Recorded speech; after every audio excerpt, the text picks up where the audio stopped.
कक्षा को प्रारंभ करते हैं, बाकी लोग तब तक आ जाएँगे। गुरुभ्यो नमः, सभी को नमस्कार।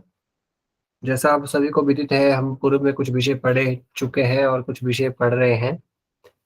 तो उसी से प्रश्न मैं आपको एक नक्षत्र का प्रश्न पूछता हूँ।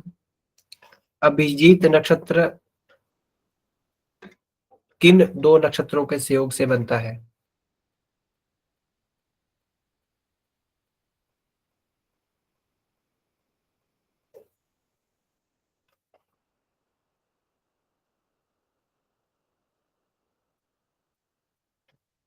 सविता जी, अगर आपको ये प्रश्न ध्यान में हो तो आप इसका उत्तर दें।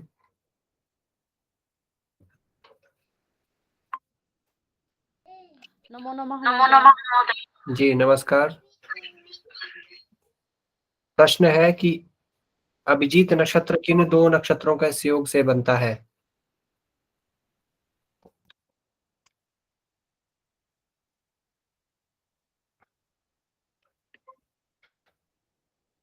तो इसका उत्तर होगा उत्तराषाढ़ा और श्रवण। उत्तराषाढ़ा नक्षत्र और श्रवण नक्षत्र के संयोग से उत्तराषाढ़ा के 15 घटी और श्रवण के 4 घटी, 19 घटी इसका पूर्ण मान है। तो उन दोनों के संयोग से ये नक्षत्र बनता है। अगला प्रश्न है, एक राशि में कितने अंश होते हैं? 10। एक राशि में ऑप्शन है 10, 15 या 30।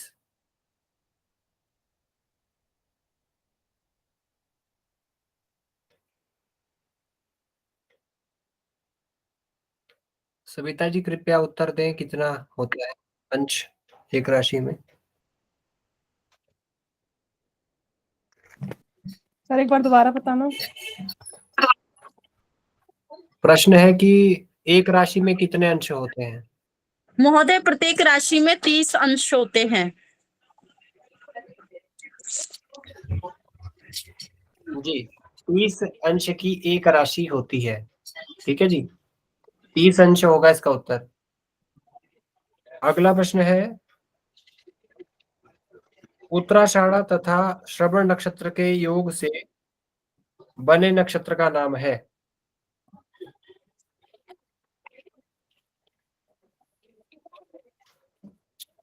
ऑप्शन है आश्लेषा, भरणी, कृत्तिका या अभिजीत। सर क्वेश्चन एक बार बोल दीजिए। क्वेश्चन प्रश्न है कि उत्तराषाढ़ा तथा श्रवण नक्षत्र के संयोग बने से बने नक्षत्र का नाम। उत्तराषाढ़ा और श्रवण नक्षत्र के संयोग से कौन सा नक्षत्र बनता है, ये बताना है आपको। ये प्रश्न पूछा गया है। अभिजीत सर। जी, इसका आंसर अभिजीत होगा। अभिजीत नक्षत्र इन दोनों नक्षत्र के संयोग से बनता है। राशि चक्र में जो भा चक्र हमने पढ़ा था, भा चक्र आपको मैंने दिखाया था, उसमें कुंभ राशि का कौन सा स्थान होता है? कितने नंबर पे आती है कुंभ राशि?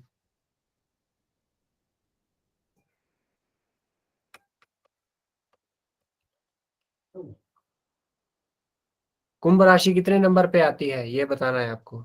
7 नंबर 8 नंबर। गलत जवाब। सर 11 फिर पे। से प्रयास।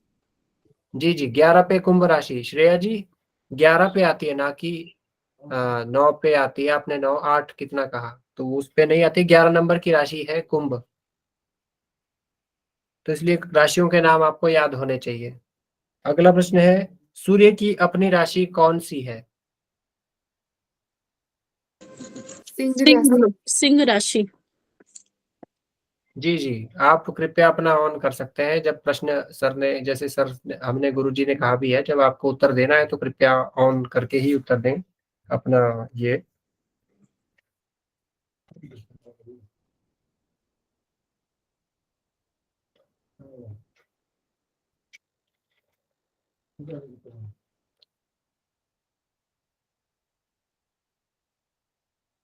जन्म कुंडली में कौन सा भाव मृत्यु भाव होता है? जो कुंडली मैंने आपको कल एक चार्ट दिखाया था, उसमें भाव के कौन से भाव से किस चीज का विचार किया जाता है। तो मृत्यु का, मारक। मृत्यु, नहीं नहीं, मारक वो तो एक संज्ञा थी। मृत्यु भाव किस भाव को कहा जाता है ये बताना है, कौन सा भाव है वो। एक दो 12 भाव थे ना, तो कौन सा भाव है जहां से मृत्यु का विचार किया जाता है।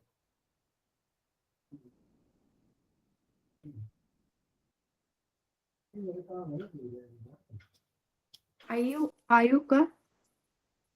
मृत्यु का, आयु का नहीं, वो रिपु है, वो छठा भाव है। वो रिपु छठे भाव से विचार होता है। यहाँ पे मैं ऑप्शन देता हूं आपको, 7, 8, 9, इनमें से कौन सा भाव है जो मृत्यु भाव कहलाता है। 7 या 8 या 9, ये 3 ऑप्शन है, 3 में से एक ऑप्शन बताइए कौन सा है। 9 होगा शायद। 8 तो नहीं होगा 8 ही होगा श्रेया जी, 8 ही होगा, क्योंकि किसने भी अभी कहा। 8, क्योंकि शनि का है ना। जी जी 8 ही होगा। वो तो स्वामी है भाव का, वो उस पे नहीं जाना है, हम तो भाव से बता रहे हैं कि कौन सा किस भाव से, कौन सी चीज का विचार किस भाव से किया जाता है। ठीक है, अभी मैं आपको स्लाइड भी दिखाऊंगा उससे। 8 होगा श्रेया जी, 8, 8 नोट कीजिए। फिर से 8वें भाव बोला। से विचार होता है, 9वां भाव भाग्य है, वहां से नहीं होता है। उसके बाद अगला प्रश्न है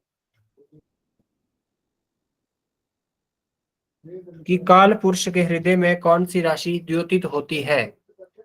ऑप्शन है वृष, कर्क या वृश्चिक। जो काल पुरुष आपको बताया था उस दिन, जिस दिन एक दीप महोदय की कक्षा हुई थी आचार्य दीप कुमार जी की, उस दिन आपको एक काल पुरुष दिखाया गया था, एक पुरुष के जैसे आकृति दिखाई गई थी। उसमें कहां पर जो काल पुरुष की बात की थी, उसमें कहां पे कर्क राशि कहां पे रहती है, कौन से अंग में रहती है।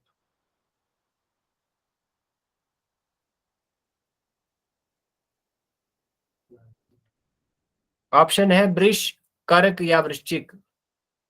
इनमें से कौन सी राशि काल पुरुष के हृदय को द्योतित करती है या रहती है, हृदय में वास करती है, कौन सी राशि, ये बताना है आपको, राशि का नाम बताइए।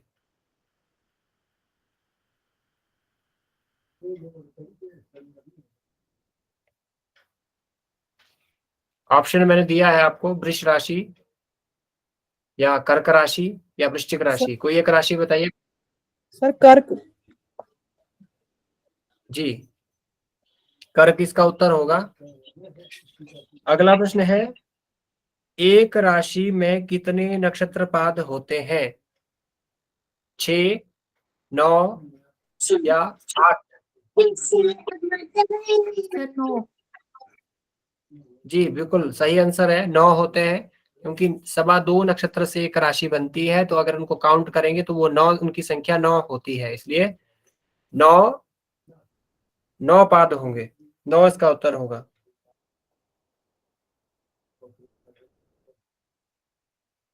किस स्थान की केंद्र संज्ञा नहीं होती है।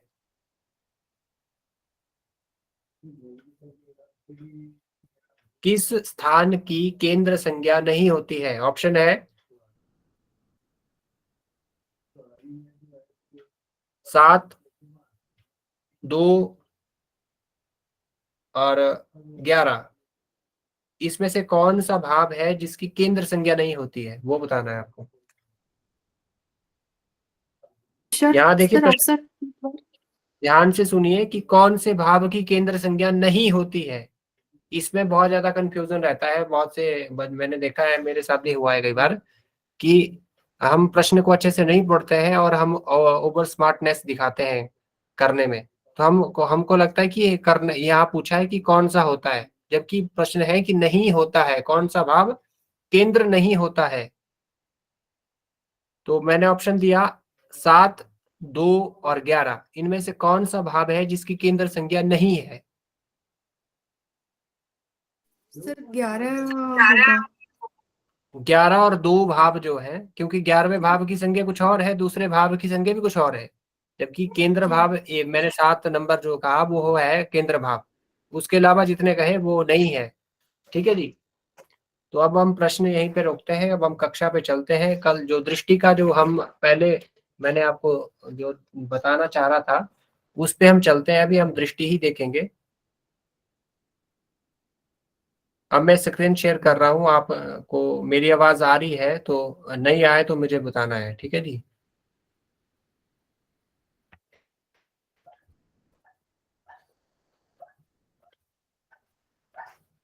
यहाँ देखिए एक चित्र आपको दिखाई दे रहा है, स्लाइड पे एक चित्र दिख रहा होगा आपको, जिस पे लिखा है, यहाँ पे लिखा है, देखिए 1 2 3 4 5 6 7 8 9 10 11 12 इस तरह से लिखा है।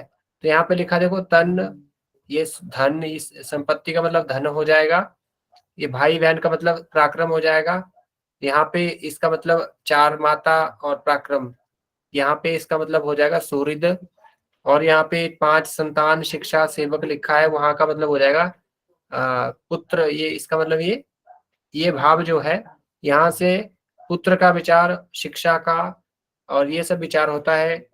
छठा भाव रिपु का हो जाएगा, जिसमें शत्रु, ये सब। सप्तम भाव स्त्री का या पति का, पुरुष का होगा।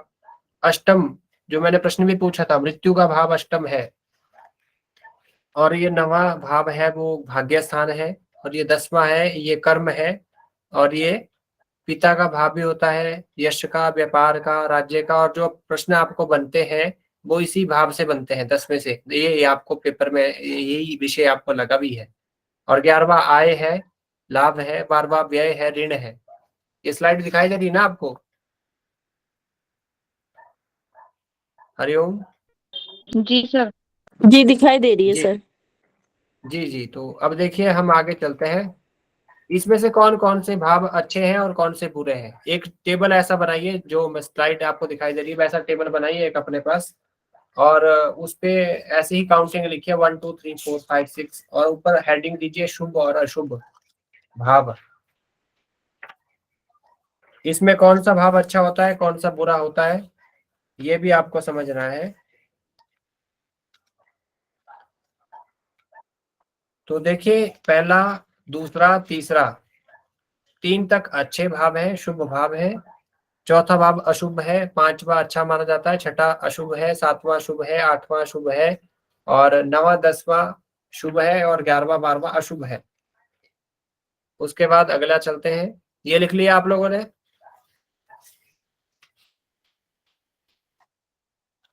मनीषा महोदय जी लिख रहे हैं महोदय।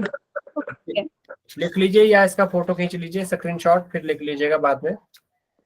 ठीक है महोदय। जी। अब देखिए हम बात कर रहे थे दृष्टियों की, तो आपको दृष्टि समझनी थी ना सभी को। तो देखिए दृष्टि कैसे है, जैसे मान लीजिए अब देखो इस चित्र में क्या लिखा है, यहाँ पे ये दृष्टि बताइए, शनि की दृष्टि कैसे कैसे होती है, यहाँ से आपको ज्यादा क्लियर हो जाएगा दृष्टि का विषय। तो जैसे देखो शनि बैठा है 1 नंबर के हाउस में, फर्स्ट, एक जो लगन जिसको कहते हैं, तन भाव जो होता है उस भाव में बैठा है। तो वो कहाँ कहाँ देख रहा है, मैंने कहा था कि सब सभी ग्रहों की सप्तम दृष्टि होती है, ऐसा कहा था ना आपसे। तो उसके अलावा मैंने कहा था, तो सप्तम दृष्टि कहाँ पे पड़ रही है शनि की, यहाँ देखिए ऊपर 1 से 7 पे दिख रहा है। तो मान लीजिए यहाँ पे इसके बजाय वो यहाँ 2 पे बैठेगा, तो उसकी सप्तम दृष्टि कहाँ पड़ेगी, कोई बता सकता है आप में? अगर 1 में बैठ के 7 पे पड़ रही है, तो 2 में बैठेगा तो सप्तम दृष्टि कहाँ पड़ेगी? सर 8 पे। जी बिल्कुल, वैसे ही वो 3 पे बैठे तो तब 9 पे पड़ेगी, 4 पे बैठे तो 10 पे पड़ेगी, 5 पे बैठे तो 11 पे पड़ेगी, 6 पे बैठे तो 12 पे पड़ेगी, 7 में बैठे तो 1 में पड़ेगी। ऐसे ही अब यहाँ देखिए इसकी विशेष दृष्टि बताइए 3 और 10। तो 1 में बैठा है शनि, तो वो तीसरे भाव को भी देख रहा है, सप्तम भाव को भी देख रहा है, दशम भाव को भी देख रहा है। तो इसलिए कहा कि 3 7 10, ये इसकी 3 और 10 उसकी विशेष दृष्टि है। सप्तम दृष्टि से सभी ग्रह आपस में एक दूसरे को देखते हैं। अब देखना है, जैसे हमने अभी शुभ और अशुभ देखा, कौन सा भाव अशुभ है कौन सा शुभ है, अब वो फल की दृष्टि होगी, वो फल पे हमको नहीं जाना है। अब ये शनि का हो गया, अब आगे चलते हैं हम।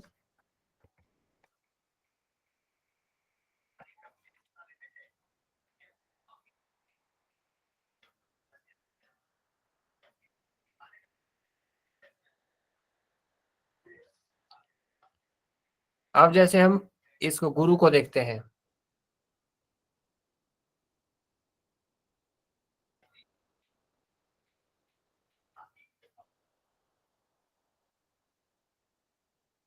अब गुरु को देखिए, यहाँ लिखा है गुरु की दृष्टियां, ये दिखाई दे रहा है ना गुरु वाला आपको, गुरु की, ये देखिए गुरु यहाँ पे बैठे हैं, यहाँ पे 3 नंबर का लग्न है, जो राशि 1 नंबर के हाउस में बैठी होगी वही लग्न होगा वहां पे।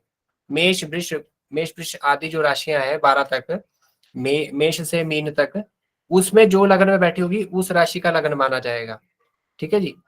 वहां पे जैसे यहाँ पे 3 नंबर की राशि है तो लग्न कौन सा हो गया यहाँ पे, आप में से बताइए कौन सा लग्न हो गया यहाँ पे। 3 नंबर अगर लग्न में बैठा है, 3 नंबर लिखा है, तो कौन सी राशि होती है 3 नंबर पे?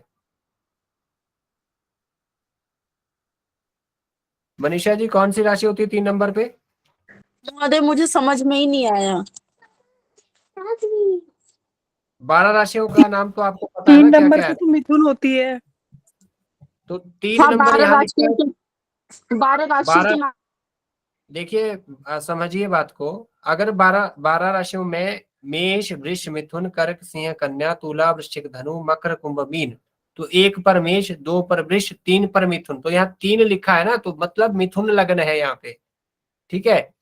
और गुरु बैठा है, जैसे शनि को 1 में बिठाया था, तो यहाँ पे शनि को ये गुरु को 4थे भाव में बिठाया, पर यहाँ पे 6 नंबर की राशि है। 6 नंबर की राशि होती है कन्या। पर हमको उससे मतलब नहीं है कि यहाँ कौन सी राशि है, हमको दृष्टि समझनी है कि कैसे दृष्टि होती है। तो यहाँ पे देखिए ये बैठा है गुरु यहाँ पे 4th भाव में, तो वो देख रहा है सप्तम दृष्टि से 10th भाव को। ये तो समझ में आया ना आपको? जी महोदय। तो अब देखिए इसकी विशेष दृष्टि है 5 और 9। मैंने आपसे पहले भी कहा ही है कि उसकी विशेष दृष्टि भी होती है। सप्तम भाव अपने से 7वें भाव को सभी देखते हैं, ये भी देख रहा है। तो ये बैठा है 4 में, तो ये देख रहा है 10वें भाव को। अब इसकी 5 और 9 नंबर की दृष्टि कहाँ पड़ रही है? देखिए यहां से काउंट करना, जहां गुरु बैठा है। 1, यहाँ पे 2, यहाँ पे 3, यहाँ पे 4, यहाँ पे 5। तो जब हम जैसे 6 नंबर लिखा ना, 6 7 8 9 10, 10 हो रहा है 8वें भाव पर, 8वां जो घर है उस पे 10 लिखा गया है। तो वहां पे मतलब हुआ, वहां पे उसकी पंचम दृष्टि गिरी। तो 6 7 और 10वें नंबर, 10वां जो भाव है वहां पे लिखा है 12, तो वहां पे गिरी सप्तम दृष्टि। फिर हुआ 8 9। तो यहाँ सर पे ये समझ में नहीं है, फिर से थोड़ा बता दीजिए। आपको कुछ नहीं, यहाँ पे काउंटिंग पे मत जाइए, आप इसकी दृष्टि को देखिए।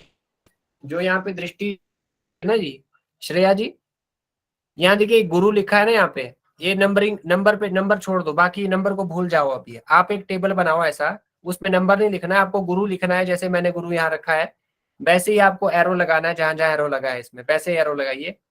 नंबर नहीं लिखना है आपको। अपने जो टेबल बनाएंगे उसमें नंबर मत लिखिए, खाली उससे नंबर बगैर नंबर से बनाइए। यहाँ पे जैसे नंबरिंग लिखी है ना, नंबर मत लिखिए। आप खाली गुरु को बिठा दीजिए यहाँ पे, जहां 4th भाव में बिठाया है मैंने। अब देखिए यहाँ पे समझने वाली बात क्या है कि जैसे शनि को हमने अभी यहाँ देखा था ना पीछे वाली स्लाइड में,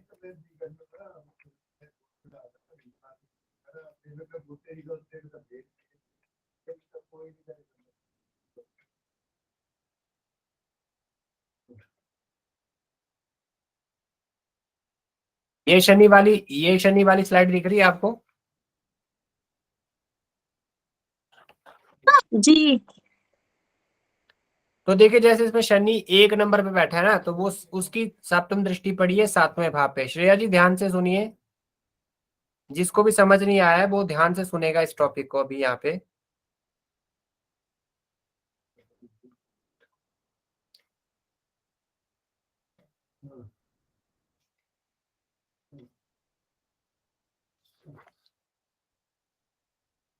तो देखिए अब क्या हो रहा है,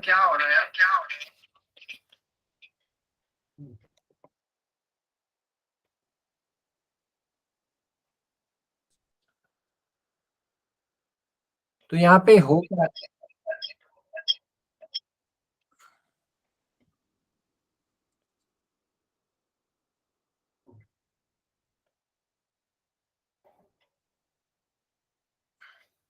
यहाँ देखिए इस स्लाइड के माध्यम से।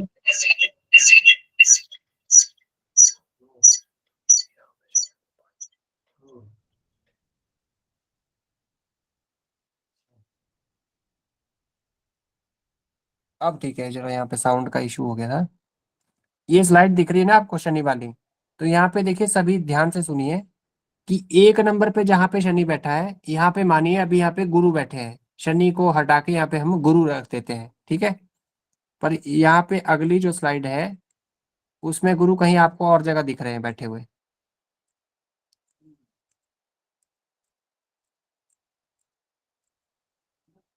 ये देखिए ये गुरु वाली स्लाइड है।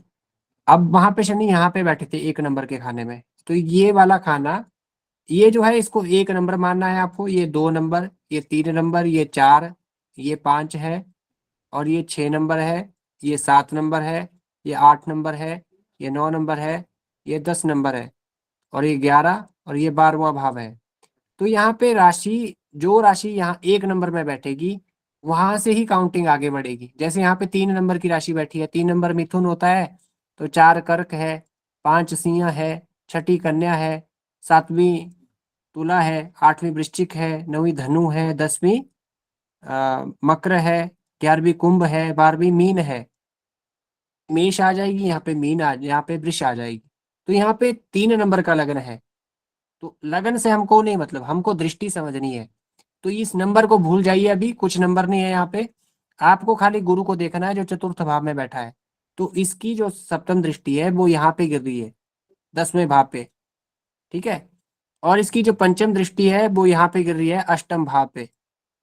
और इसकी जो 9वीं दृष्टि है, क्योंकि यहाँ लिखा है देखिए 5, 7, 9, 7वीं दृष्टि तो सभी की है, पर इसकी विशेष कौन सी है, 5 और 9 नंबर की दृष्टि इसकी विशेष रूप से है। तो यहाँ पे ये, यहाँ पे 12वें जो भाव है यहाँ पे इसकी दृष्टि गिरी है, 9 नंबर की दृष्टि जो है वो यहाँ पे गिरी है ऊपर जाके इसकी। अब समझ में आया आपको ये?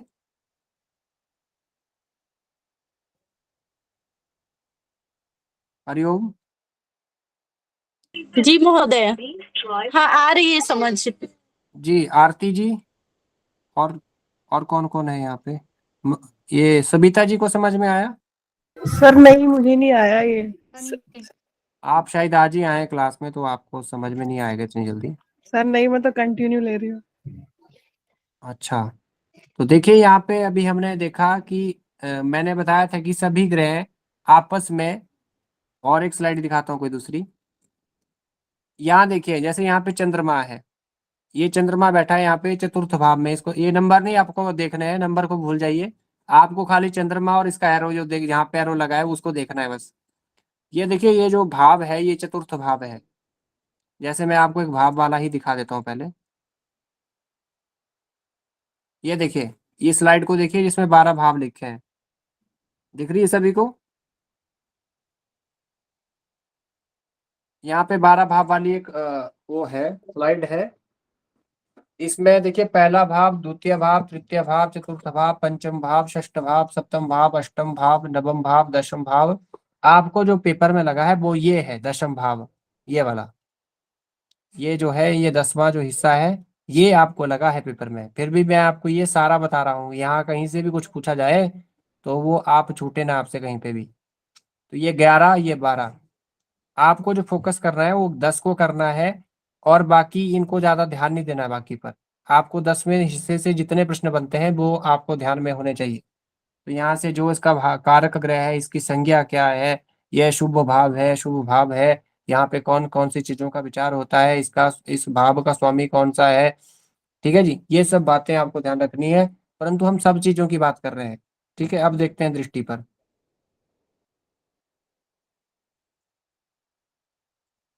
ये देखिए चंद्रमा की, सबसे पहले हम उन ग्रहों को देखते हैं जिनकी एक एक दृष्टि होती है, खाली सप्तम दृष्टि होती है, कोई दूसरी नहीं होती, फिर विशेष वाले पे जाएंगे। तो यहाँ पे देखिए चंद्रमा बैठा है चतुर्थ भाव में, इसको भाव समझिए चतुर्थ भाव। 6 की जगह 4 मान लीजिए, 4 लिखा हुआ है यहाँ पे, 3 की जगह 1, 4 की जगह 2, 5 की जगह 3, 6 की जगह 4। तो ये चतुर्थ भाव में ये बैठा है। तो यहाँ से ये देख रहा है यहाँ पर, तो यहाँ से यहाँ तक काउंट करेंगे तो 1, 2, 3, 4, 5, 6, 7। तो इसी तरह मंगल, बृहस्पति और शनि को छोड़ के, इनकी भी सप्तम दृष्टि होती है, पर इनको छोड़ के अन्य जितने ग्रह हैं, कौन कौन से, सूर्य, चंद्र, बुध, शुक्र, राहु, केतु, इन सब की सप्तम दृष्टि सभी ग्रहों की होती है, सूर्य से लेकर राहु केतु तक सभी सात। यहाँ से यहाँ देखेंगे सब, यहाँ से यहाँ देखेंगे, यहाँ से यहाँ को देखेंगे, मतलब 7 काउंट करना है आपको, उससे 7 अगले घर दिखने हैं आपको, ठीक है जी। अब हम बात करते हैं कुछ जो विशेष ग्रह हैं उनकी बात करते हैं, कौन कौन से विशेष हैं और उनकी कैसी कैसी विशेष दृष्टि है। आरती जी ये समझ में आया अब कैसे 7 हुआ?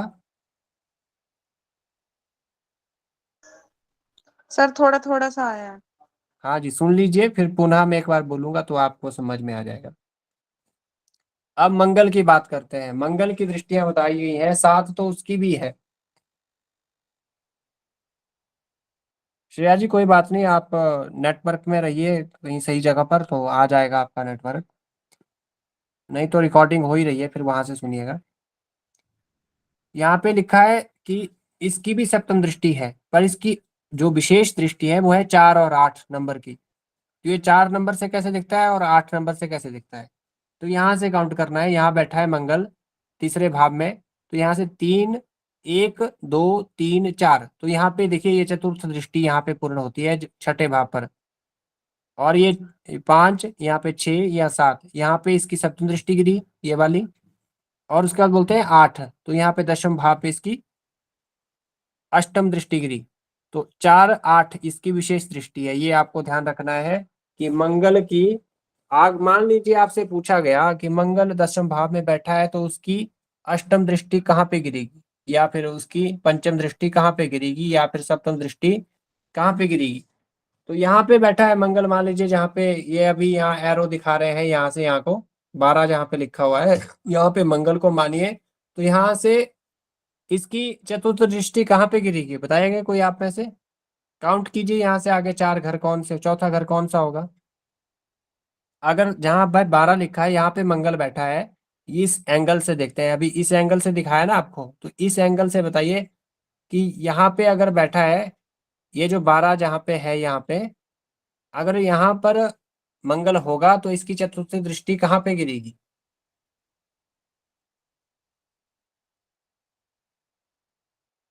सविता जी कहाँ पे गिरेगी इसकी चतुर्थ दृष्टि अगर यहाँ पे मंगल बैठा होगा? 6 पे। यहाँ पे नहीं, यहाँ पे गिरेगी लगन पर। 3 नंबर जहाँ लिखा है यहाँ से काउंट करना है ना आगे, 1, 2। सर दृष्टि स्ट्रेट और लेफ्ट राइट गिरती है या फिर पीछे भी जाती है? आपको घर काउंट करना है, काउंटिंग जो लिखी है उस हिसाब से काउंटिंग करनी है, आगे पीछे नहीं गिरती है वो। जैसे यहाँ पे अगर मंगल बैठा है ना 10वें भाव में, तो यहाँ से काउंट करना है। चतुर्थ दृष्टि पूछा है तो वहां से काउंट करेंगे, 1, 2, यहाँ पे 3 और यहाँ पे 4, ऐसे काउंट करना है आगे को। जैसे बोला कि मेष राशि पे सूर्य मेष राशि पे उच्च होता है और उससे जो सप्तम राशि है, तो वहां से मेष से ही गिनेंगे ना हम, मेष, वृष, मिथुन, कर्क, सिंह, कन्या, तुला, तो 7 नंबर की राशि तुला हुई। तो वैसे ही यहाँ पे, तो यहाँ से भी यहाँ पे बोला चतुर्थ दृष्टि, तो यहीं से काउंट करेंगे, 1, यहाँ पे 2, मान लीजिए यहाँ पे बैठा है ना, यहाँ पे अभी हम मान रहे हैं कि यहाँ बैठा है, अभी तो अभी दिख रहा तो हमें यहाँ पे है, पर हम मान रहे हैं यहाँ पे बैठा है उदाहरण के लिए। तो यहाँ से काउंट करेंगे 1, 2, 3, 4, तो यहाँ पे चतुर्थ दृष्टि हुई। तो यहाँ पे 5, 6, 7, दो जो इसके सामने वाला घर है, उस ग्रह से जो उसके सामने वाला घर होगा वहां पे सप्तम दृष्टि गिरेगी। बाकी आपको काउंट ही करना पड़ेगा, जो विशेष दृष्टि है वो काउंट करके ही आपको पता चलेगी। या उंगली पे काउंट कीजिए या फिर टेबल बना के काउंट कीजिए, दो ही ऑप्शन है आपके पास बना देखने के। आपको अगर आता है उंगली पर करना तो आपको पता होना चाहिए कहाँ पे बैठा है, तो वहीं से काउंट करना, जहां पे बैठा होगा। इन 12 भावों में कोई भी ग्रह कहीं भी बैठा होगा वहीं से काउंट करना है जहां पे वो बैठा है। अब बताइए यहाँ पे इसकी अष्टम दृष्टि कहाँ पे गिरी? मान लीजिए 1 नंबर पे बैठा है मंगल, यहाँ पे मंगल बैठा है 1 नंबर में, इसकी अष्टम दृष्टि कहाँ पे गिर रही है? 8 नंबर की दृष्टि, 8 नंबर की दृष्टि से कहाँ पे देखेगा ये बताइए आप में से कोई? आरती जी आप बोलिए कहाँ पे गिरेगी 8 नंबर की दृष्टि? अगर 1 नंबर में अगर मंगल बैठा होगा, यहाँ पे जहाँ मेरा माउस है यहाँ पे मंगल है, तो यहाँ से 8वां घर कौन सा होगा?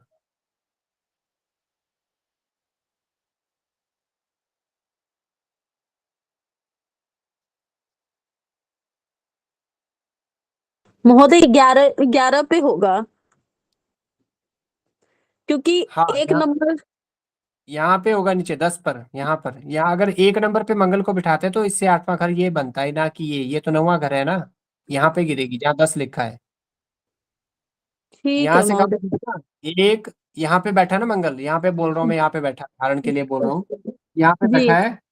तो एक यहाँ से आगे 1, 2, ये 3, ये 4 और यहाँ पे 5, यहाँ पे 6, यहाँ पे 7 और यहाँ पे 8, क्योंकि यहाँ पे देखिए यहाँ बैठा है तो इसकी दृष्टि यहाँ और यहाँ गिरी है, तो यहाँ पे यहाँ बैठेगा तो इसकी सप्तम दृष्टि यहाँ गिरेगी और आठवीं दृष्टि यहाँ गिरेगी।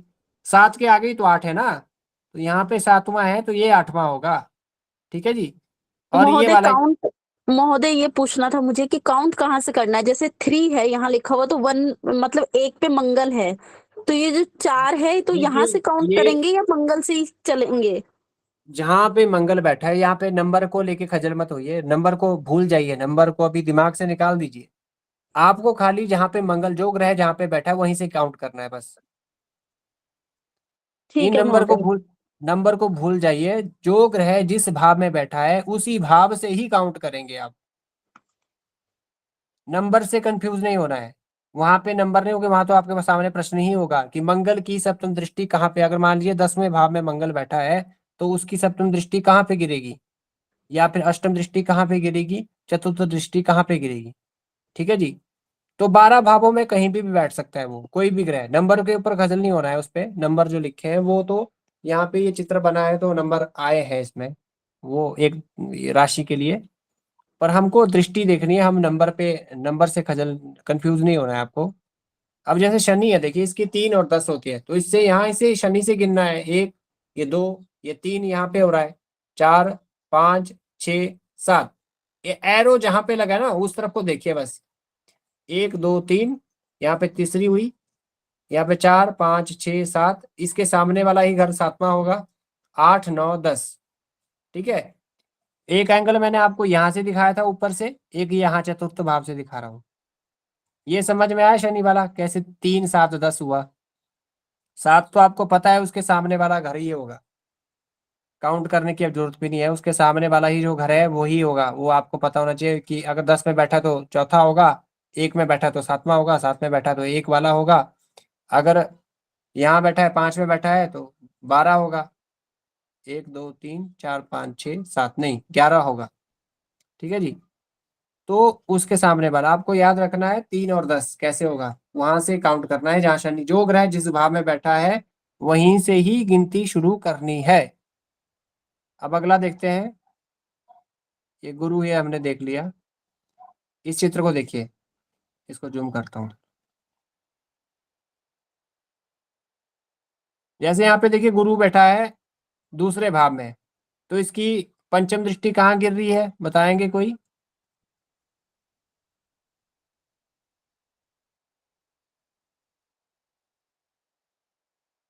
महोदय एक बार और क्वेश्चन करिए दोबारा से, क्या था मैंने क्वेश्चन? कहा कि इस गुरु की पंचम दृष्टि कहाँ पे गिरी है, ये बताइए, इस चित्र में कहाँ पे गिरी है? आप काउंट करके बताइए कि इसकी इस चित्र में कि गुरु पांचम दृष्टि से यहाँ पे कहाँ कौन से भाव को देख रहा है, अगर वो दूसरे भाव में खुद बैठा है तो वो कौन से भाव को देख रहा है जहाँ पे उसकी पंचम 8वें, दृष्टि गिरी है? 8वें को देख रहा है। वो उसकी सप्तम दृष्टि है। मनीषा जी काउंटिंग ढंग से गिरी, ढंग से आप काउंट करिए कि वो 5 कहाँ पे हो रहा है, 7 कहाँ पे हो रहा है और 8 कहाँ पे हो रहा है। 8 नहीं, क्षम्यता, 9, 5, 9 है उसकी विशेष दृष्टि ना, तो 5 बताइए कहाँ पे हो रहा है, 5 कहाँ पे पूर्ण होगा?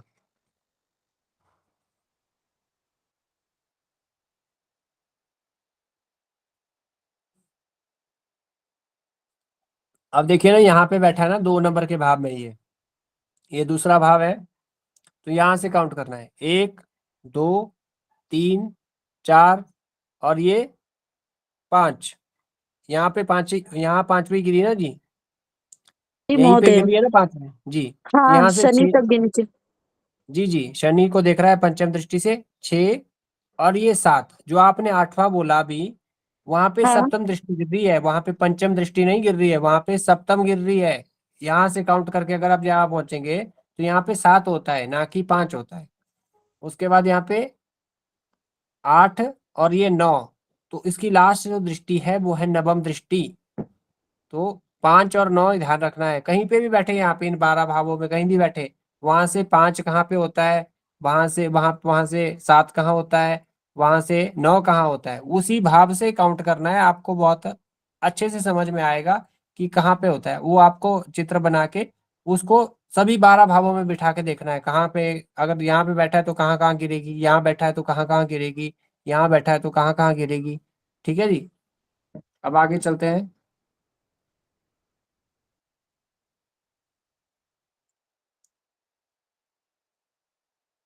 अब देखिए राहु को, अब राहु का भी, इसकी भी 5-9 होती है, सात तो सप्तम दृष्टि इसकी भी होती है, 5-9 इसके जैसे ही गुरु की होती है वैसे ही इसका ध्यान रखना है। राहु केतु सेम होते हैं, ये केतु है और ये राहु है, और पहले हमने गुरु को देखा, ये भी 5-7-9 है, राहु केतु भी 5-7-9 है। तो राहु की भी सप्तम होती है, 5-9 उनकी भी होती है राहु केतु की। अगर गुरु को समझ लिया तो राहु केतु आपको समझ में आ गए। मंगल की 4-8 होती है, सप्तम दृष्टि उसकी भी होती है। जो अन्य ग्रह हैं उन सभी की सप्तम दृष्टि ही देखते हैं, सप्तम से ही देखते हैं प्रमुख रूप से। और ये शनि की 3-10 है। ठीक है जी, तो मैं आशा करता हूं कि यहाँ ये जो स्लाइड अभी देखी आप लोगों ने, इस माध्यम से आपको ये समझ में आ गया है। अगर किसी को कोई प्रश्न है तो वो पूछ सकता है, नहीं तो मैं दूसरा कोई आपका अगला जो विषय है उसको देखता हूँ यहाँ पे, जो हम सर कल एक कर बार ही रहे। स्लाइड दोबारा से दिखा दीजिए, स्क्रीनशॉट ले लेंगे, बाद में समझ लेंगे।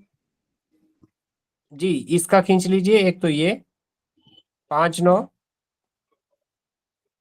ये आप इसको देखिए एक बार, खुद प्रैक्टिकल कीजिए, फिर आपको जहां जिस एंगल से समझ नहीं आता है उस एंगल को मेरे से डिस्कस आप पूछ सकते हैं कल की कक्षा में। कल तो नक्षत्र की कक्षा होगी, पर आप कल समय होगा तो उस वक्त आप पूछेंगे। ये खींच लीजिए, एक इसको खींचिए, एक इसको ले लीजिए,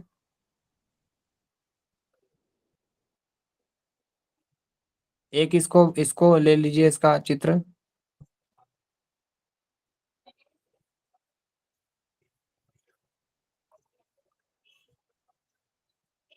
अब देखिए जो हम कल पढ़ रहे थे, इस पे आते हैं। हम कल चतुर्थ भाव तक आए थे। हमने एक में देखा था कि शरीर, सुख, आकृति, रंग, रूप, जाति, विवेकशीलता, आरोग्यता, आयु, आत्मबल, चरित्र, इन सब का विचार प्रथम भाव से किया जाता है।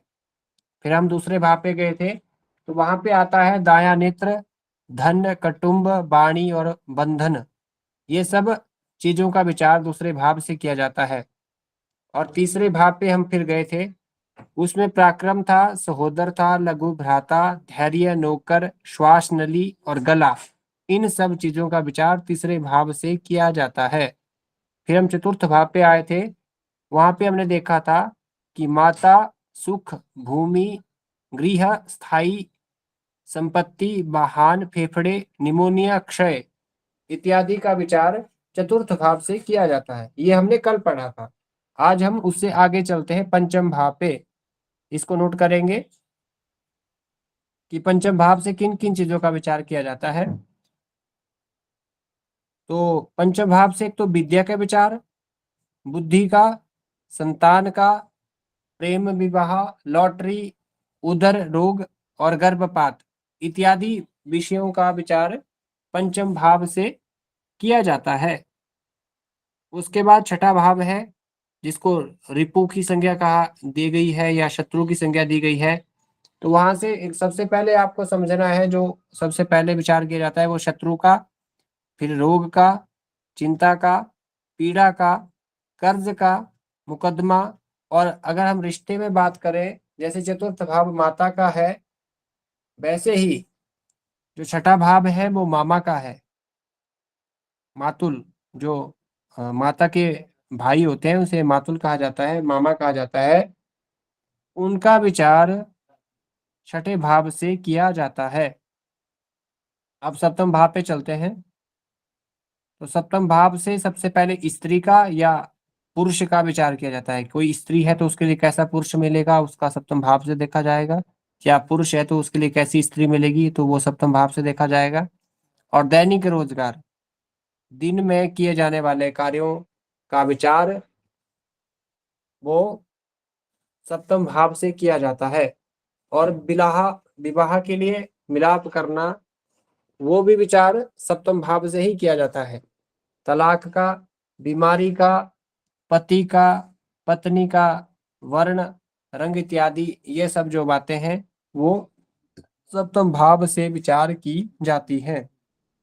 उसके बाद आगे चलते हैं अष्टम भाव पर। तो अष्टम भाव से जो चीजें विचार की जाती हैं वो है सबसे पहले मृत्यु का। मैंने आपसे प्रश्न भी पूछा था कि मृत्यु का भाव कौन सा होता है, तो वो ध्यान में रखना कि अष्टम भाव को मृत्यु भाव की संज्ञा दी गई है। या फिर आयु, आयु का विचार किस भाव से किया जाता है, वो भी अष्टम से होता है। उसके बाद व्याधि का, संकट का, ऋण का,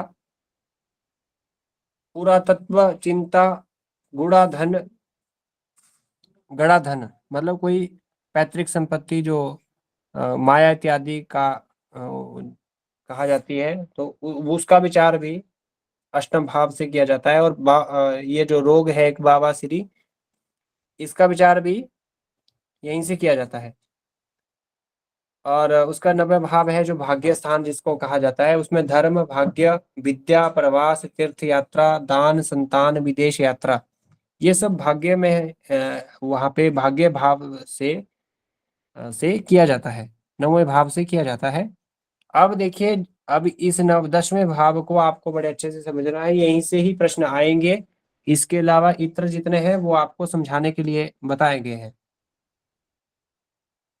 यहाँ से सबसे पहले जो विचार किया जाता है वो पिता का, उसके बाद राज्य का, नौकरी का, व्यवसाय का, मान का, प्रतिष्ठा, मान प्रतिष्ठा, अधिकार, चुनाव में जय पराजय, तो ये सब विचार यहाँ से ही किया जाता है। इसको कर्म भाव भी कहते हैं। उसके बाद अगला 11वां भाव पे चलते हैं। तो 11वां से लाभ का, आय का, संपत्ति का, ऐश्वर्य का और बड़े भाई का, इन सब का विचार 11वें भाव से किया जाता है। उसके बाद 12वां भाव जो व्यय भाव है या ऋण भाव है, उससे व्यय का, दंड का, हानि का, व्यसन का, जल यात्रा, भोग और बायां नेत्र, वहां पे लिखा था दायां नेत्र, राइट राइट आई, यहाँ पे बायां लेफ्ट आई, तो बायां नेत्र उसका विचार किया जाता है। तो ये पर्टिकुलर भाव थे जिनसे जिस जिस चीज का विचार किया जाता है। तो इसमें आपको जो ध्यान में रखना है वो 10वें भाव से रिलेटेड जितनी भी बातें मैंने आपको बताई, उन सब बातों का आपको ध्यान रखना है। सबसे पहले हमने संज्ञाओं की बात की थी, फिर कारकत्व की बात की थी, उसके बाद हमने अगला जो टॉपिक डिस्कस किया था वो किया था हमने उस भाव की संज्ञा क्या है, उससे विचारणीय विषय क्या है। जो यहाँ पे अभी मैं आपको बता रहा हूँ कि राज्य, पिता, नौकरी, व्यवसाय, मान, प्रतिष्ठा, अधिकार, चुनाव में जय परिजय, तो ये सब जो विचार हैं वो 10वें भाव से विचार किए जाते हैं। और इस भाव की संज्ञा है केंद्र संज्ञा है। इस भाव के जो स्वामी है वो 4 बताए गए हैं, वो आपने नोट भी किए हैं कौन कौन से हैं।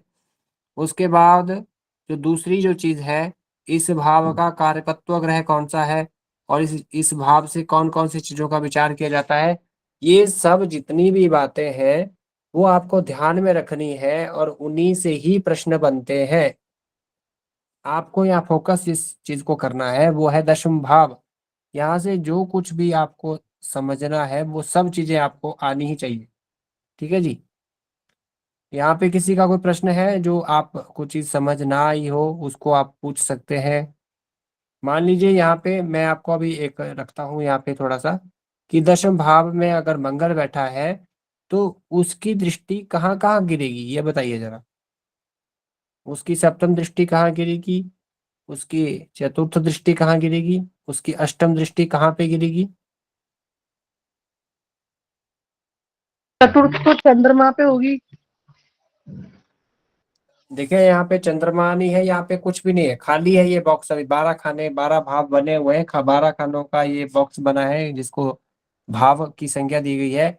उसमें यहाँ पे मंगल 10वें में बैठा है, वहां से उसकी 4 नंबर की दृष्टि कहाँ गिरेगी, कौन से खाने में गिरेगी ये बताना है आपको, कौन से हाउस में गिरेगी। ये 12 हाउस है, अभी इसमें कुछ भी नहीं है, आपको इसको ब्लैंक समझिए, खाली समझिए, कुछ भी लिखा नहीं है सर पहले में आपको खाली। नंबर जो हाँ पहले में कौन सी गिरेगी जी? कौन से नंबर की दृष्टि गिरेगी? चौथे नंबर की। 4 से। जी जी बिल्कुल बिल्कुल, आप समझ गए। आप अब आपके समझ में आ गया है कि 4 नंबर की दृष्टि 1 पे गिर रही है। अगर वो 10 में बैठा है तो 4 नंबर की 1 में गिर रही है। और 7 नंबर कहाँ गिरेगी? नंबर पे। 7 कितने पे जी? 4 पे। जी 4 नंबर 4 जहां नंबर की लिखा है, 4 नंबर पे हाँ उसकी जी। दृष्टि 7वें नंबर की गिरेगी। 7 नंबर की जो दृष्टि है वो 4 पे गिरेगी। और 8वीं कहाँ गिरेगी? 5 पे। अगर यहाँ पे 4 नंबर पे उसकी 7वीं दृष्टि गिर रही है तो उसके साथ वाला ही घर होगा जहाँ पे उसकी अगली दृष्टि 8वीं दृष्टि गिरेगी। इसी तरह से नंबर पे। अन्य अन्य जो ग्रह। आरती जी क्या कहा आपने? 5 नंबर पे। जी जी सही आपका जवाब है, वो मैं समझ गया। मैं कह रहा हूं कि इसी तरह अन्य अन्य जो ग्रह हैं उनको आपको समझना है, खाली मंगल से समझना नहीं है। अन्य जितने ग्रह हैं उनकी जिनकी विशेष दृष्टि है वो आपको यहाँ बिठाने हैं, यहाँ से देखना है उनका कौन कौन सा दृष्टि कहाँ कहाँ गिरती है। और जिनकी सप्तम दृष्टि है वो तो पता ही है आपको, चतुर्थ भाव में ही गिरेगी। ठीक है।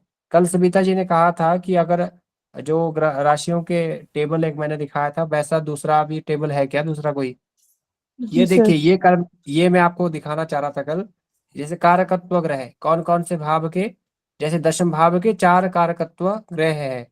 तो आपको ये याद होने चाहिए। वहां पूछा जा सकता है कि सूर्य कौन से भाव का कारकत्व है, कि या दशम भाव। ये देखिए सूर्य तो बहुत से भावों में है, पर यहाँ पे पूछा जा सकता है कि दशम भाव में कौन कौन से ग्रह कारकत्व है। तो उसमें आपको पता होना चाहिए कि सूर्य बुध गुरु शनि, ये 4 ग्रह है। कल स्लाइड थोड़ा उल्टा हो गया था इसलिए आप जिस कारण से आपको ये दिखा नहीं पा रहा था मैं सही से। अभी आपको मुझे आशा है कि अच्छे से आप देख पा रहे हैं। तो जैसे यहाँ पे 1 नंबर का जो भाव है इसमें सूर्य कारकत्व है, दूसरे में मंगल मैंने कहा था मंगल शनि, तीसरे का मंगल, चौथे का मैंने कहा था चंद्रमा बुध, पंचम का गुरु, छठे का शनि मंगल, 7वें का गुरु शुक्र, 8वें का शनि, 9वें भाव का सूर्य मंगल। और दशम भाव जो आपको लगा है परीक्षा की दृष्टि से वहां पे सूर्य बुध गुरु शनि 4 ग्रह बताए गए हैं। उन चारों को ही आपको ध्यान में रखना है। 11वें के गुरु है, 12वें के शनि है। तो ये आशा है कि ये आपको विषय समझ में आया है। और ये दूसरा विषय है, ये देखिए कि कौन से भाव से किस चीज का विचार होता है। तो अभी हमने बहुत विस्तृत तरीके से देखा कि एक एक भाव से कितनी कितनी चीजों का विचार होता है। ये उसका ओवरऑल है 12 भाव। उनसे पर्टिकुलर उनके लिए एक शब्द क्या है, उन बहुत सी चीजों के लिए एक ही शब्द क्या है जो आपको ध्यान में रखना है। जिससे 10वें भाव को आप फोकस करेंगे वहां पे कर्म, वो कर्म भाव है। और ये 12 के 12 भाव एक आपस में एक दूसरे से जुड़े हुए हैं। जैसे यहाँ से अगर मनुष्य पैदा होता है, यहाँ पे अगर वो उसका जीवन है तो वहां से यहाँ पे जाएगा, यहाँ से यहाँ जाएगा, यहाँ से यहाँ पे, यहाँ से यहाँ पे, और यहाँ से यहाँ, यहाँ, फिर 8वें पे, 9वें पे, 10वें। इसी तरह से ये 12 भाव जो है वो आपस में कनेक्टेड है, ये जुड़े हुए हैं, इनका कनेक्शन है आपस में। जैसे मैंने आपको एक संख्या बताई थी कल कि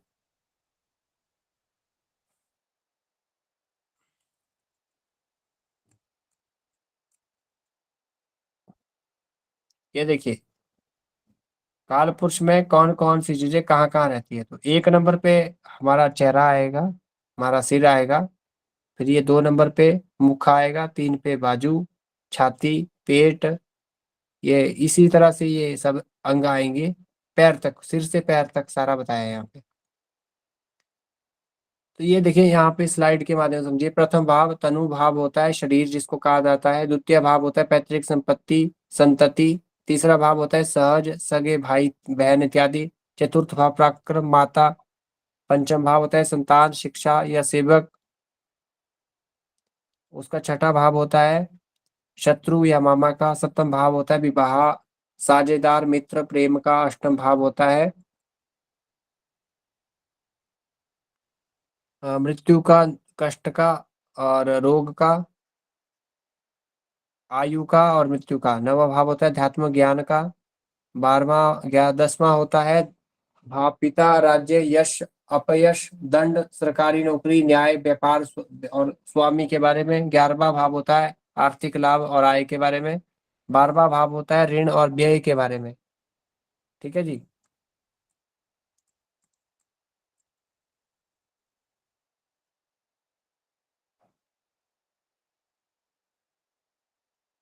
यहाँ से आप समझ सकते हैं कि कौन कौन सा, अगर आपसे पूछा जाता है कि कौन कौन सी अगर हम रिलेशन में बात करें, इस स्लाइड से आप समझ सकते हैं कि अगर रिलेशन में जो हमारे फैमिली मेंबर्स होते हैं उसमें कौन कौन से भाव से किस किस रिश्तेदार का विचार किया जाता है। तो पहला जो 1 नंबर का जो घर है वहां से दादा और नाना का, जातक या जातिका के जो दादा और नाना है उसका विचार 1 नंबर से किया जाएगा। वो कैसे होंगे, किसी जातक के लिए किसी के नाना या दादा कैसे होंगे, या उनके लिए वो कैसा है जातक जाति का। दूसरे भाव से ताया का, ताई का, जो जिस जातक के पिता या पिता के भाई या उसकी भाभी, वो उसके लिए ताई या ताई, वो ताई जो उस भाई की जो पत्नी है, बड़े भाई की पत्नी जो है उसको ताई कहते हैं, उसका विचार दूसरे भाव से। तीसरे भाव से छोटे भाई बहन और देवरानी का विचार। चतुर्थ भाव से माता का, ससुर का। और पंचम भाव से बड़ा साला, बड़ी साली, बड़ी भाभी, बड़ा जीजा, ज्येष्ठ पुत्र, इन सब का विचार पंचम भाव से किया जाता है। छठे भाव से मामा, मौसी, चाची, फूफा इत्यादि रिश्तेदार जो हैं उनका विचार छठे भाव से होगा। सप्तम भाव से पति, पत्नी, दादा, नानी।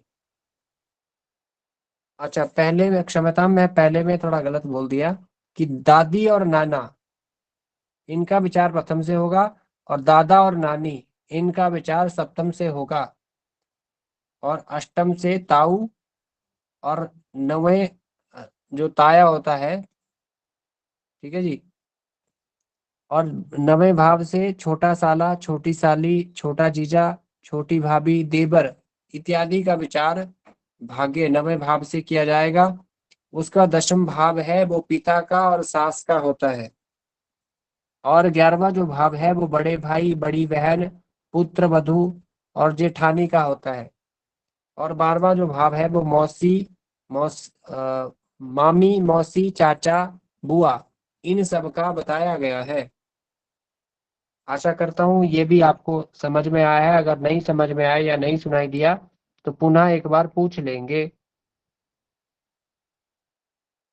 मनीषा जी, आरती जी, सविता जी। महोदय एक बार रिवीजन कर लेंगे, उसके बाद आपसे पूछ लेंगे, क्योंकि आप हाँ बता रहे हैं, हमें एक बार खुद से भी पढ़ के देख लेंगे। जी जी अवश्य। जब तक आप वो नहीं करेंगे, प्रैक्टिकल जरूरी है, प्रैक्टिकल होना जरूरी है। जहाँ पे आपको लगता है शंका है वो पूछनी है, दूर करनी है शंका। ठीक है जी। जी। तो अभी आगे देखते हैं, इसके आगे।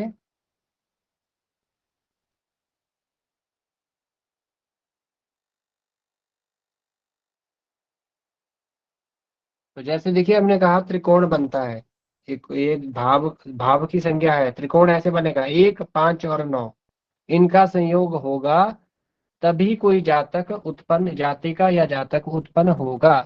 क्योंकि 1 का जो स्वामी है वो कौन है, सूर्य है। और नंबर 5 का जो स्वामी है वो कौन है, गुरु है। और नंबर 9 में 9 का स्वामी कौन बताया मैंने, भाव का स्वामी बताइए।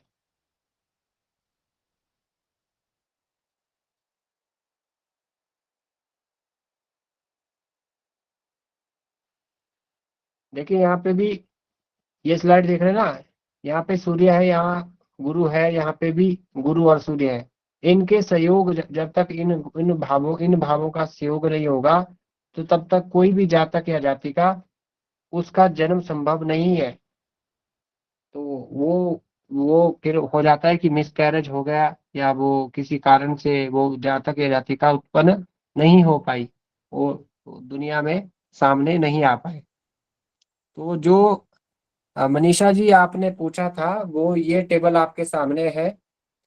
तो आपने कहा था कि अगर राशि के साथ उसका उच्च नीच का कोई टेबल हमको एक साथ मिल जाए जहाँ पे हम समझ पाए कि कौन से किस ग्रह की राशि है, वैसा ही एक टेबल ये है, राशि का टेबल। ये ग्रहों का वो है, कौन से ग्रह का, कौन किस ग्रह का शत्रु है, मित्र है, सम है। तो यहाँ सर पे देखिए आप, इसको देखते हैं सबसे पहले। हमने राशि वाला तो देख लिया है। ये देखिए कौन से ग्रह का उच्च, कौन सा राशि किस ग्रह की उच्च होती है और नीच होती है और मूल त्रिकोण है, कितने अंश पे होती है, अंश भी लिखे हुए हैं। तो सबसे पहले देखिए यहाँ पे मेष राशि, सूर्य मेष राशि के 10 अंश पर उच्च होते हैं और तुला राशि के 10 अंश पे नीच होते हैं। जो यहाँ पे देखिए डिग्री का साइन दिया है, 10 के साथ लिखा है एक डिग्री का साइन, यहाँ पे भी लिखा है, यहाँ पे भी लिखा है, दिख रहे हैं ना आपको। जी महोदय। तो यही है, आपको यहाँ पे काउंट करना है कि ये 10 10 दोनों जगह होगा। 10 3 28, 15 5 27, 20 15 15, राहु केतु के 15 ही 15 होंगे। और उनकी राशि मैंने बताई है धनु और मिथुन, और केतु का उल्टा हो जाएगा, वहां पे धनु और मत मिथुन हो जाएगा। यहाँ पे धनु मिथुन है तो वहां पे मिथुन धनु हो जाएगा, उसका उल्टा अंश उतने ही रहेंगे। महोदय तो एक उसके और बाद टेबल था ना, वो अधिपति वाला। अधिपति वाला, हाँ, जैसे आपने कहा था ना कल कि मैं आज के लिए आपने कहा था कि वो टेबल आप दिखा देंगे हमें। जैसे कौन सी? शनि की ग्रह की जो ये है अधिपति सब, ये सब कहा था ना उस दिन, नेट की प्रॉब्लम थी तो उसकी वजह से आप दिखा नहीं पाए थे हमें। चलिए वो चित्र भी सेट नहीं होगा तो मैं इसको एक बार देख लूंगा अपने पहले, फिर उसके बाद आपको दिखाऊंगा। ये समझिए पहले, मेष की और तुला राशि पर, मेष राशि पे उच्च होता है और तुला राशि पे नीच हो जाता है, क्योंकि मेष से सप्तम राशि तुला ही है। और उसके बाद सिंह राशि जो उसकी अपनी राशि है, अगर सूर्य वहां पे बैठा है किसी कुंडली में 20 अंश पे, तो वो मूल त्रिकोण हो जाएगा, उसकी मूल त्रिकोण राशि सिंह है। ये भी आपको ध्यान में रखना है कि अगर वो सिंह राशि पर है, अपनी ही राशि पर बैठा है सूर्य 20 अंश का, तो वो मूल त्रिकोण है। मूल त्रिकोण का मतलब है कि 100 में से उसको 70% रिजल्ट मिलेगा। नीच में है, अगर नीच राशि में है तो कुछ भी नहीं मिलेगा। अगर उच्च राशि में है, मित्र के साथ बैठा है, तो अगर अच्छे भाव में बैठा है तो उसका फल अच्छा ही होगा, अच्छा मतलब 100% मिलेगा। अब चंद्रमा को देखिए, ये वृष राशि पे 3 अंश के उच्च होते हैं, वृश्चिक राशि पे 3 अंश के नीच होते हैं, क्योंकि वृष से 7वीं राशि वृश्चिक आती है। और ये अपनी ही वृष राशि पर, ये जो इसकी इसकी उच्च राशि है, उसी उच्च राशि पर अगर 27 अंश के हैं, अंतिम के 27 अंश पे, तो तब ये पर इनका जो ये मूल त्रिकोण माने जाएंगे। इनकी उच्च राशि भी वृष है, मूल त्रिकोण राशि भी वृष है, पर अंशों में फर्क है। 3 अंश के हैं तो वो उच्च माने जाएंगे, अगर वो 27 अंश के हैं तो वो मूल त्रिकोण माने जाएंगे। उसके बाद मंगल पे आते हैं। मंगल की उच्च राशि मकर है, 28 अंश, नीच भी 28 अंश ही है। कर्क पर नीच होते हैं ये, क्योंकि मकर से सप्तम राशि कर्क आती है। और मेष राशि जो इनकी अपनी राशि है, उस पर ये 12 अंश के बैठे हैं, तो शुरू के 12 अंश, लास्ट के नहीं। ये आपको ध्यान रखना है कि यहाँ पे लिखा है कि कितने अंश शुरू के, जैसे 10 के बाद 11 12 13 14 15 16 17 18 19 20, तो 10 के बाद 20 अंश तक, क्योंकि 10 तक तो वो उच्च नीच होंगे, उच्च होंगे या नीच होंगे, या मेष राशि पे उच्च होंगे, तुला होंगे तो नीच है। उसके बाद 10 से आगे जो 20 तक, तो वहां पे क्या है, वहां पे वो मूल त्रिकोण है। शुरू के जो 10 के बाद 20 तक, उसके आगे जो 10 बच गए, उस पे नहीं जाना है, वहां पे वो कोई फल नहीं करेंगे वो, क्योंकि वहां पे स्थिति देखनी पड़ेगी ग्रह की, वो कहाँ पे बैठा है। ठीक है, तो आपको याद रखना है कि 10 मेष राशि के 10 अंश तक उच्च के हैं, अगर तुला पे बैठे हैं तो नीच के हैं। 10 के आगे 20 तक वो मूल त्रिकोण माने जाएंगे। उसी तरह से अगर 3 अंश के वृष राशि पर चंद्रमा, वो उच्च के हैं, वृश्चिक राशि के 3 अंश पे वो नीच के हैं। उसी तरह यहाँ पर वृष राशि के 27 अंश पर, अंतिम के जो 27 अंश हैं अंतिम वाले, तो वहां पर 3 के बाद 27 जहां तक होगा, 4 से लेकर 30 तक, तो वहां पर वो मूल त्रिकोण माने जाएंगे। उसी तरह मकर 28 अंश तक, 1 से 28 तक वो उच्च होते हैं मकर में, और 28 अंश के ही वो कर्क में नीच के होते हैं। और 12 अंश के 0 से 12 तक, यहाँ पे शुरू के 0 से 12, तो 12 तो कहीं पे भी काउंट कर सकते हैं, पर भी यहाँ पे लिखा है स्पष्ट कि शुरू के प्रथम 0 से 12 तक मेष राशि पे बैठे हैं तो वो मूल त्रिकोण हो जाएंगे। उसी तरह बुध 15 अंश के वो उच्च होते हैं कन्या राशि पे, मीन पे 15 पे वो नीच होते हैं, और 15 पे कन्या के ही 15 से 20, 15 राशि से 15 अंश से 20 अंश तक अगर वो है, 15 के बाद 20 तक, तो वो मूल त्रिकोण माने जाएंगे, वो उच्च नहीं माने जाएंगे, क्योंकि 15 से आगे 16, 17, 18, 19, 20 तक वो मूल त्रिकोण है। उसी तरह अगला गुरु है। गुरु 5 अंश कर्क के, मंगल से उल्टा गुरु का होगा। तो यहाँ पे इसी को खत्म करके मैं कक्षा को विराम दूंगा। तो सर कर्क एक 5, क्वेश्चन था इसमें, मिथुन का तो कुछ जिक्र नहीं है राशि का, कौन नीच है कौन उच्च है? देखिए वो जरूरी नहीं है, यहाँ पे हमारी आपकी मर्जी नहीं चलेगी ना, यहाँ पे ये शास्त्र है। भाई सर मैं शास्त्र में पूछना चाह रही थी ना कि मतलब कुछ राशियां नहीं है इसमें। जी जरूरी नहीं है ना कि सभी राशियां यहाँ पे हो। ठीक है। तो यहाँ पे जिस ग्रह की जो राशि बताइए आपको वो ध्यान में रखनी है। देखिए जैसे सूर्य का उल्टा शनि है, उसी तरह मंगल का उल्टा गुरु है, और बुध का उल्टा शुक्र है।